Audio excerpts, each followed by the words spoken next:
मित्रों नमस्कार, स्वागत है आप सभी का हिंदी की प्यारी सी क्लास में। मित्रों 2022 में जो वन रक्षक का पेपर हुआ है उसी के क्वेश्चन को आज लेकर हम आए हैं। तो आइए क्वेश्चनों को देखा जाए साथियों। पहला प्रश्न है मित्रों, निम्न में से कौन सा शब्द पुल्लिंग है? इनमें से कौन सा शब्द पुल्लिंग है? ऑप्शन ए है पूर्ति, ऑप्शन बी है अभिव्यक्ति, ऑप्शन सी है विवाह, ऑप्शन डी है छवि। तो स्त्रीलिंग पुल्लिंग हमने आपको बताया ना, अच्छा और अच्छी लगाकर। तो आइए पहचानते हैं। अच्छा अच्छी जो जैसे भी पहचान पाए। तो पूर्ति की जाती है कि किया जाता है? पूर्ति की जाती है तो पूर्ति स्त्रीलिंग हो जाएगा। और अभिव्यक्ति अच्छी होती है, ये भी स्त्रीलिंग हो जाएगा। और विवाह, विवाह क्या किया जाता है? विवाह का नाम सुन के लड्डू ना फूटे, विवाह किया जाता है तो विवाह जो है ये पुल्लिंग हो जाता है। और छवि अच्छी आ रही ना, कैसे आप पूछते हैं कि आपकी छवि बहुत अच्छी है, तो मतलब वो स्त्रीलिंग हो जाएगा। तो पुल्लिंग क्या हो जाएगा? विवाह। ऑप्शन सी इसका सही उत्तर हो जाएगा साथियों। अगला प्रश्न है मित्रों, निम्न में से किस शब्द की वर्तनी सही है? इनमें से किसकी वर्तनी सही है? ऑप्शन ए है विधाता, ऑप्शन बी है सर्वश्रेष्ठ, ऑप्शन बी भूमिगत, और डी है इनमें से कोई नहीं। तो इसमें विधाता सही लिखा गया ना, विधाता बिल्कुल सही हो जाएगा। और सर्वश्रेष्ठ कैसे लिखा जाता है? ये लिखा जाता है सर्वश्रेष्ठ, सर्वश्रेष्ठ, ठीक। और ये कैसे लिखा जाता है? ये भूमिगत होता है, भूमिगत मतलब भूमि में गया हुआ, ठीक। गत मतलब जाना, भूमि मतलब भूमि, भूमि को गत, ठीक। तो ऑप्शन ए इसका राइट आंसर हो जाएगा। अगला प्रश्न है मित्रों, निम्न में से कौन सी वर्तनी सही है? इसमें भी वर्तनी सही बतानी है। तो इसमें ये जो है चार दीवारी, ये चार दीवारी नहीं होता, चार दीवारी, ऐसे पढ़ा भी करिए और ऐसे लिखा भी करिए, ये होता है चार दीवारी। तो ऑप्शन बी बिल्कुल सही है। अगला प्रश्न है साथियों, निम्न में से कौन सी वर्तनी सही है? तो इसमें कौन सी सही है? ये कैसे लिखा जाता है? कौतूहल, कौतूहल। सर्कस देखने गए हैं ना आप लोग, तो उसी को बोलते हैं कौतूहल कलाकारी। कौतूहल एकदम ऐसे करतब जो आपको देख के अपनी आंखों पे ना विश्वास हो, अरे मौत का कुआं, ऐसे ऐसे घुमाते रहते हैं।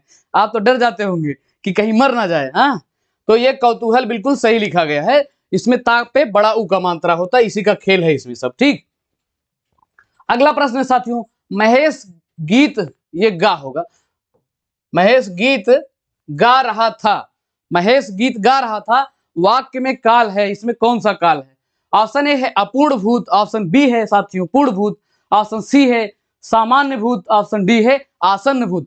तो महेश गीत गा रहा था ना, मतलब काम चालू था, तो कैसा हो जाएगा? ये अपूर्ण भूत हो जाएगा। अगर महेश गीत गा चुका था तब तो ये पूर्ण भूत हो जाता, लेकिन महेश गीत गा रहा था मतलब काम पूरा नहीं हुआ था, तो ये क्या हो जाएगा? अपूर्ण भूतकाल हो जाएगा। अगला प्रश्न है साथियों, सत्संग में जाने के बाद मन को शांति मिली है, सत्संग में जाने के बाद मन को शांति मिली है, वाक्य में कौन सा काल है? तो ऑप्शन ए है मित्रों सामान्य भूतकाल, ऑप्शन बी है आसन्न भूतकाल, ऑप्शन सी है अपूर्ण भूतकाल, और ऑप्शन डी है इनमें से कोई नहीं। तो सत्संग में जाने के बाद आपके मन को शांति मिली ना, मतलब कार्य आपका पूरा हो चुका है, और पूरा हुए कुछ टाइम हो गया है, मतलब ये आसन्न नहीं होगा, ना आसन्न होगा ना सामान्य होगा, इसमें क्या होगा? इसमें होगा पूर्ण भूतकाल। क्या होगा साथियों? पूर्ण भूतकाल, पूर्ण भूतकाल होगा इसमें। कि सत्संग में जाने के बाद मन को शांति मिली, तो सत्संग में जाने के बाद मन को शांति मिली, तो यहाँ क्या हो जाएगा? ये पूर्ण भूतकाल हो जाएगा। तो इसका राइट आंसर क्या हो जाएगा? इनमें से कोई नहीं, इनमें से कोई नहीं होगा। अगला प्रश्न मित्रों, निम्नलिखित में से किस वाक्य में संदिग्ध वर्तमान काल है? इनमें से किस वाक्य में संदिग्ध वर्तमान काल है? ऑप्शन ए है रीना पढ़ती होगी, ऑप्शन बी है उसने खाना खाया होगा, ऑप्शन सी है वर्षा हो रही है, ऑप्शन डी है वह पुस्तक पढ़ती है। तो इसमें संदिग्ध बताना है ना, तो रीना पढ़ती होगी, तो इसमें शंका संदेह लग रहा है ना, संदिग्ध कि वह शायद पढ़ती होगी, तो मतलब ये जो है ये संदिग्ध वर्तमान काल हो जाएगा, ठीक। तो ऑप्शन ए इसका सही उत्तर हो जाएगा। अगला प्रश्न है मित्रों, चरण कमल बंदव हरि, ये हरि होगा, हरि नहीं होगा। चरण कमल बंदव हरि राई में कौन सा अलंकार है? ऑप्शन ए है श्लेष, ऑप्शन बी है मित्रों उपमा, ऑप्शन सी है रूपक, ऑप्शन डी है अतिशयोक्ति। जब कोई चीज को बढ़ा चढ़ा के बोला जाता है तो वहां अतिशयोक्ति होता है, और जब तुलना की जाती है एक चीज से दूसरे की, जैसे चरण को कमल बता दिया गया ना, चरण को कमल के समान, तो यहाँ तुलना की जा रही ना, तो जहां तुलना का भाव आता है वहां पर क्या होता है? रूपक अलंकार होता है। और जब किसी चीज को उपमा दी जाती है, जैसे मनु मानो जनु जानो, जैसे उपमा वाला कोई बात आता है जब, कि वह मुख मानो कमल है, हाँ, तो वहां पर जब उपमा दी जाती है तो उपमा अलंकार होता है। और श्लेष में क्या होता है, श्लेष मतलब क्या होता है, चिपका हुआ। जब एक ही शब्द के कई अर्थ निकलते हो तो उस वहां पर क्या होता है, श्लेष अलंकार होता है। जैसे बिन पानी मानुष सून वाला ये जो एक था ना, रहीमन पानी राखिए बिन पानी सब सून, पानी गए ना उबरे मोती मानुष चून। तो यहाँ पर जो पानी का है कई अर्थ है, पानी का एक जल भी होगा, एक इज्जत होगा, ठीक। तो कहने का मतलब जब एक ही शब्द से कई अर्थ निकलते चिपके होते हैं तो वहां पर श्लेष होता है। और इसमें चरण कमल बंदो हरिराई, यहाँ पर रूपक अलंकार हो जाएगा। अगला प्रश्न है साथियों, जानने की इच्छा रखने वाला क्या है, जानने की इच्छा रखने वाला वाक्य के लिए एक शब्द क्या है। तो पिपासु किसे कहा जाता है, जो पीने की इच्छा रखता हो या प्यासा हो वो पिपासु हो जाएगा। तो जानने की इच्छा रखने वाले को साथियों जिज्ञासु कहते हैं। क्या कहते हैं, जिज्ञासु कहते हैं। अगला प्रश्न मित्रों, निम्न में से कौन सा शब्द स्त्रीलिंग है, इसमें से कौन सा शब्द स्त्रीलिंग है। तो मार्ग कैसा है, मार्ग बहुत खराब है, तो क्या हो जाएगा, ये जो है पुल्लिंग हो जाएगा। और परिमाण, परिमाण अच्छा नहीं आया, परिणाम अच्छा नहीं आया, परिमाण बुरा होगा, परिमाण ज्यादा है, तो ये क्या हो गया, ये भी जो है पुल्लिंग हो गया। और गृह प्रवेश या गृह प्रवेश, मान लीजिए गृह प्रवेश किया जाता है ना, कि नहीं की जाती है कि किया जाता है, किया जाता है, तो ये भी जो है पुल्लिंग हो जाएगा। तो स्त्रीलिंग इसमें क्या होता है, आज्ञा दी जाती है, आज्ञा दी जाती है, ठीक। तो ऑप्शन ए इसका सही हो जाएगा।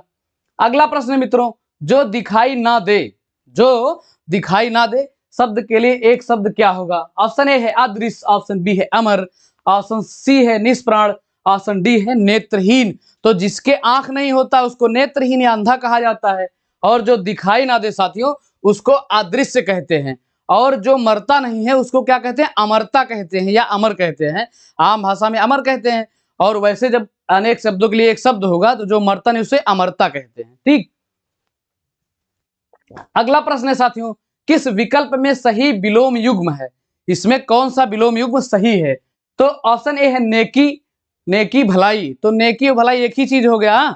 तो ऑप्शन बी है तरुण किशोर, ये भी समानार्थी हो जाएगा, ये दोनों समानार्थी है, ये भी समानार्थी है।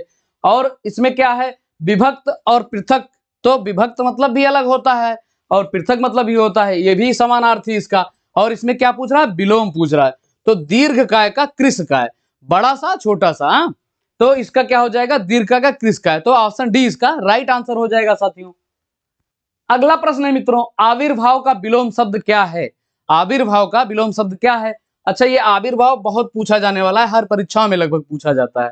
तो ऑप्शन ए है तिरोभाव, ऑप्शन बी है विरक्ति, ऑप्शन सी है अंत, ऑप्शन डी है अधोगति। तो आविर्भाव का साथियों विलोम होता है तिरोभाव, ठीक।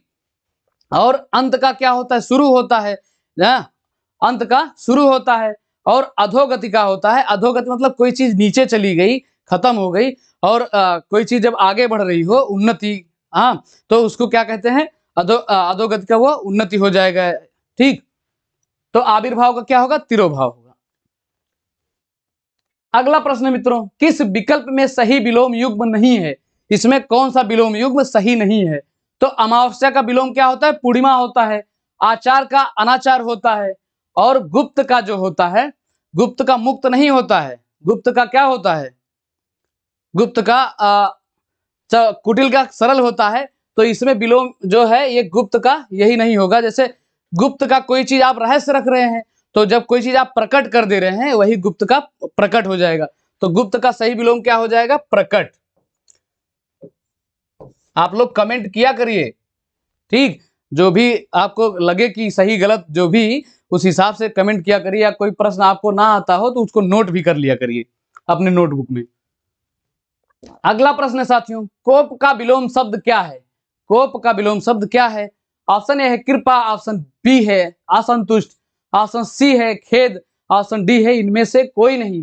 तो कोप मतलब क्या होता है, कोप जैसे आपसे कोई कोप गया है, गुस्सा हो गया है, जैसे कहते नहीं कि आज महारानी कोप गई है, मतलब वो गुस्सा हो गई है, उनको गुस्सा आ गया है। और इसका विलोम क्या होगा, कृपा होगा, कि आप आज जो है आप खुश हैं, आज कृपा की है कि बहुत खुश हैं। तो कोप का विलोम क्या हो जाएगा मित्रों? कृपा हो जाएगा। ठीक, और असंतुष्ट का संतुष्ट हो जाएगा। अगला प्रश्न है साथियों, लहू का समानार्थी शब्द निम्न में से क्या है? तो लहू मतलब क्या होता है? खून होता है, रक्त होता है। तो इसमें ऑप्शन ए है उपल, ऑप्शन बी है शोणित, ऑप्शन सी है मरकट, ऑप्शन डी है वारुणी। तो मरकट क्या है? ये बंदर का पर्यायवाची है। क्या है? बंदर। बंदर का पर्यायवाची शब्द है मरकट। और लहू का क्या होगा? शोणित होगा। ठीक, लहू का समानार्थी क्या होगा? शोणित होगा। किसी आरती में शायद इसका नाम लिया गया है, मतलब पढ़ा गया है शोणित। शायद दुर्गा जी की आरती है तो उसमें ऐसा है, कुछ शोणित कहा गया है। अगला प्रश्न साथियों, अनि शब्द का सही पर्यायवाची कौन सा है? अनि शब्द का कौन सा पर्यायवाची है? ऑप्शन ए है स्वादिष्ट, ऑप्शन बी है दुष्ट, ऑप्शन सी है सेना, ऑप्शन डी है सेतु। तो अनि शब्द का पर्यायवाची क्या हो जाएगा? सेना हो जाएगा। सेना, कटक, कटक। ठीक, ये जो है अनि का समानार्थी या पर्यायवाची होता है। और दुष्ट का, दुष्ट तो खल होता है, खल का दुष्ट होता है। तो ऑप्शन सी इसका सही उत्तर हो जाएगा। अगला प्रश्न मित्रों, वनिता शब्द का पर्यायवाची निम्न में से कौन सा है? वनिता शब्द का पर्यायवाची इनमें से कौन सा है? तो ऑप्शन ए है महिला, ऑप्शन बी है सफरी, ऑप्शन सी है विधु, ऑप्शन डी है जानकी। तो जानकी किन्हें कहते हैं? ये माता सीता को कहते हैं। माता सीता, या सीता ही लिख दीजिए, सीता। ठीक, जानकी सीता का हो जाएगा। चलो माता हटा देते हैं, ये बोला जाता, लिखा नहीं जाता। तो जानकी का ये, और विधु किसका हो जाएगा? ये चंद्रमा का हो जाएगा। विधु जो है ये चंद्रमा का पर्यायवाची है। और सफरी जो है ये मछली का होता है। मछली, मछली का होता है। इसका एक होता है झस, झस होता है मछली का। सफरी होता है, झस होता है। और महिला का जो है पर्यायवाची ये वनिता होता है। वनिता किसका होता है? महिला का होता है। ऑप्शन ए इसमें सही हो जाएगा। अगला प्रश्न है साथियों, उपकार को मानने वाला, उपकार को मानने वाले के लिए एक शब्द क्या है? ऑप्शन ए है कृपालु, ऑप्शन बी है कृतज्ञ, ऑप्शन सी है कृतज्ञ, ऑप्शन डी है आज्ञाकारी। तो जो आज्ञा मानता है उसको आज्ञाकारी कहते हैं, और उपकार मानने वाले को कृतज्ञ कहते हैं। क्या कहते हैं? कृतज्ञ कहते हैं। और जो उपकार नहीं मानता है उसको कृतज्ञ कहते हैं। उपकार ना मानने वाला, उपकार ना मानने वाला, मानने वाला उसको कृतज्ञ कहते हैं, और जो उपकार मानता है उसको कृतज्ञ कहते हैं। ठीक, अगला प्रश्न है साथियों, लालसा शब्द के दो पर्यायवाची हैं। लालसा शब्द के दो पर्यायवाची कौन से हैं? ऑप्शन ए है इच्छा, ऑप्शन बी है आकांक्षा, ऑप्शन ए है इच्छा आकांक्षा, और ऑप्शन बी है इच्छा बल, ऑप्शन सी है बल आकांक्षा, ऑप्शन डी है आकांक्षा निराशा। तो लालसा क्या होता है? लालसा मतलब इच्छा होता है। तो इस इच्छा, लिप्सा, इच्छा, लिप्सा, वाचा, मनसा, ये सब जो है ये इच्छा आकांक्षा, ये इसके पर्यायवाची हैं। तो लालसा का पर्यायवाची क्या हो जाए? इच्छा, आकांक्षा, ईप्सा, लालसा, इसके यही पर्यायवाची हो जाएंगे। अगला प्रश्न मित्रों, चाय शब्द का प्रयोग किस वचन में होता है? चाय शब्द का प्रयोग किस वचन में होता है? अच्छा, ये चाय कैसा शब्द है? ये चीनी शब्द है। हमने आपको बताया है। अगर आप पिछली कक्षाएं नहीं देखे हैं तो पिछली कक्षाएं जाके प्लेलिस्ट में लगी उसको भी देख लीजिएगा। तो चाय कैसा शब्द हो जाएगा? चाय एक वचन शब्द हो जाएगा साथियों। चाय हमेशा एक वचन में रहता है। और ये द्विवचन तो हिंदी में होता ही नहीं है। हिंदी में क्या होता है? केवल एक वचन बहुवचन होता है। ये संस्कृत में होता है एक वचन, द्विवचन, बहुवचन। ठीक, तो हिंदी में केवल वचन कितने प्रकार के होते हैं? दो होते हैं, एक वचन, द्विवचन। और चाय किस प्रकार का हो जाएगा साथियों? एक वचन हो जाएगा। अगला प्रश्न मित्रों, भारतीय शब्द का बहुवचन निम्न में से कौन सा है? भारतीय शब्द का बहुवचन क्या होगा? भारतीयों होगा। क्या होगा? भारतीयों। तो भारतीयों इस किसमें सही लिखा है? इसी में सही लिखा है। ऑप्शन ए इसका सही उत्तर हो जाएगा। भारतीय शब्द का बहुवचन भारतीयों होता है। अगला प्रश्न साथियों, निम्न में से कौन सा शब्द तत्सम है? कौन सा शब्द तत्सम? तत्सम मतलब जो संस्कृत से सीधे वाक्यों में प्रयोग किए जाते हैं या बोले जाते हैं उसको तत्सम कहा जाता है। और तद्भव किन्हें कहा जाता है? जो थोड़ा सा भटक के जैसे देसी भाषा में हो जाते हैं उन्हें तद्भव कहा जाता है। वो संस्कृत से सीधे के सीधे वाक्यों में प्रयोग नहीं किए जाते हैं। तो ऑप्शन ए है पहिया, ऑप्शन बी है आटा, ऑप्शन सी है खटिया, ऑप्शन डी है कृपा। तो तत्सम शब्द की पहचान जान लीजिए। थोड़ा सा संस्कृत शब्द आता है, या उसमें री का मात्रा लगा रहेगा, या वो त्रि का लगा रहेगा, त्रा का लगा रहेगा, या चंद बिंदु रहेगा, या डबल मात्रा रहता, द्वितीय व्यंजन रहते हैं। ऐसे ये सब तत्सम की पहचान है, अगर आपको ना आता हो तो तत्सम इसमें क्या हो जाएगा, कृपा जो है ये तत्सम शब्द हो जाएगा, बाकी ये सब तद्भव हो जाएंगे। और खटिया का तत्सम क्या होगा मित्रों, खटवा होता है, खटवा। ये आधा टा है, अगर अलग करके लिख लें तो ऐसे लिखा जाएगा, ख आधा टा वा, खटवा। ठीक, इसको ऐसे पढ़ा जाएगा खटवा। खटिया का तत्सम क्या होगा, खटवा होगा। तो ऑप्शन डी इसमें सही हो जाएगा। अगला प्रश्न है मित्रों, निम्नलिखित में से कौन सा शब्द तत्सम नहीं है। इसमें बताना है कौन सा तत्सम नहीं है, मतलब संस्कृत से कौन सा लिया गया नहीं है। तो ऑप्शन ए है अग्नि। अग्नि एक तत्सम है, इसका तद्भव क्या होता है, आग होता है। चतुर्दश, ये 14 का जो है तद्भव 14 का तत्सम होता है चतुर्दश। और वत्स जो है ये बेटा जो होता है, इसका तत्सम शब्द होता है।